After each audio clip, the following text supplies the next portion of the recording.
ఎవరైనా సరే చిరంజీవి నువ్వేం సాధించావు అంటే అఫ్ కోర్స్ నా అభిమానులు నేను ఎప్పుడు అంటుంటాను, వాళ్ళు లేనిదే నేను లేను, నేను లేనిదే వాళ్ళు లేరు.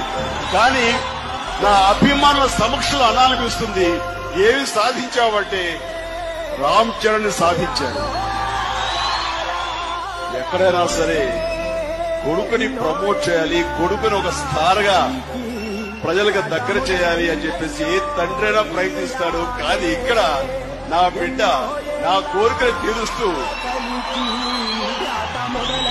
నన్ను మరో లెవెల్లో ఉంచేలాగా, నాకు అద్భుతమైన క్యారెక్టర్ నా సినీ జీవితంలో మిగిలిపోయేలాగా చేసినటువంటి రామ్ చరణ్ ని నేను మనస్ఫూర్తిగా ఈ సభాముఖంగా నన్ను ప్రేమించే ఈ సాక్షిగా love you. Is my proud sun.